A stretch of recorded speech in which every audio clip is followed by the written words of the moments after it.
Timnas Indonesia bersiap menghadapi babak paling krusial dalam sejarah perjalanan mereka di kualifikasi Piala Dunia 2026 zona Asia. Dua pertandingan penting akan jadi penentu apakah Garuda bisa terus terbang lebih tinggi.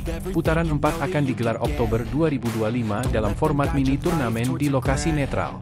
Hanya juara grup yang akan otomatis lolos ke Piala Dunia, sementara peringkat 2 masih harus berjuang lagi di putaran 5. Indonesia masuk ke fase ini sebagai salah satu dari 6 tim yang finish di posisi ketiga atau keempat pada putaran 3. Di atas kertas, lawan-lawan mereka lebih unggul dalam peringkat FIFA maupun pengalaman. Putaran 4 terdiri dari 2 grup berisi 3 tim, masing-masing bertemu sekali di venue terpusat.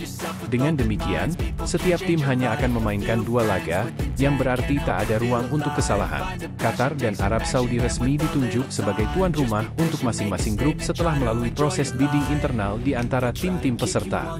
Faktor tuan rumah bisa memberi keunggulan bagi keduanya dalam persaingan ketat ini. Laga pembuka dijadwalkan pada 8 Oktober 2025, dilanjutkan pertandingan kedua pada 11 Oktober, dan partai pemungkas tiap grup pada 14 Oktober. Hanya juara grup yang langsung mendapat tiket ke Amerika Serikat, Meksiko, dan Kanada. Indonesia akan masuk pot 3 bersama Oman dalam undian grup yang digelar pada 17 Juli 2025 di markas AFC di Kuala Lumpur.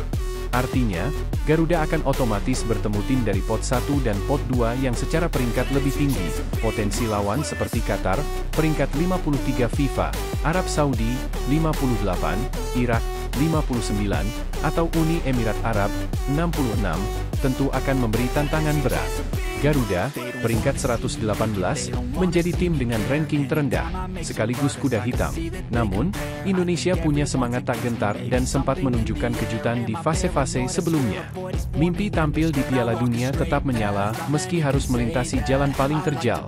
Di sisi lain, Ketua Umum PSSI Erick Thohir memastikan striker Timnas Indonesia Ula Romeni bakal absen bela skuad Garuda lawan Kuwait dan Lebanon di FIFA Matchday pada September 2025. Nama Ula Romeni belakangan ini ramai menjadi sorotan setelah ia beraksi bersama Oxford United dalam Piala Presiden 2025. Penyerang Timnas Indonesia itu mengalami cedera saat Oxford United melawan Arema FC di Piala Presiden 2025 di Stadion Sijalak Harupat, Bandung, Kamis, 10 Juli 2025. Dalam laga ini, Ula Romeni ditekel oleh pemain Arema FC Paulinho Mokcelin, sehingga ia harus ditandu keluar lapangan. Bahkan setelah ditekel pemain Arema FC tersebut, Ula Romeni sempat mengunggah foto tengah menggunakan alat bantu ankle Walker Boot di Instagram. Pelatih Oxford United Gary Rowett pun telah memastikan bahwa pemain berusia 25 tahun tersebut mengalami cedera serius. Untuk itu, Ula Romeni bahkan tak bisa tampil bersama Oxford United dalam laga final Piala Presiden 2025 lalu. Erick Thohir sekaligus pemilik Oxford United pun membeberkan kondisi terkini Ula Romeni. Menurutnya, setelah dilakukan pemeriksaan dari tim dokter Oxford United dan dokter Timnas Indonesia, Ula Romeni harus menjalani operasi.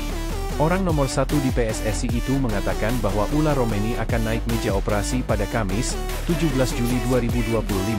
Ula Romeni sudah cek dengan tim kedokteran Oxford lalu sekarang sedang konsultasi dengan tim kedokteran tim nasional di Belanda yaitu Leo salah satunya yang itu, ujar Erick Thohir kepada awak media termasuk bolasport.com, di Hotel Sultan, Jakarta, Rabu, 16 Juli 2025. Sepertinya sudah diputuskan Ula akan menjalankan operasi hari Kamis. Jadi recovery-nya cukup panjang, ucapnya. Pria yang juga menjabat sebagai Menteri BUMN tersebut saat ditanya apakah Ula Romeni akan absen. Erick Thohir meminta agar tak ada pihak yang pesimistis apabila ada pemain yang mengalami cedera. Ia menyinggung soal Ragnar Oratmangoen juga yang sebelumnya absen membela Timnas Indonesia. Saat Ragnar Oratmangoen absen membela Timnas Indonesia pada Juni lalu, ada pihak-pihak yang mengatakan tak akan lagi membela tim merah putih.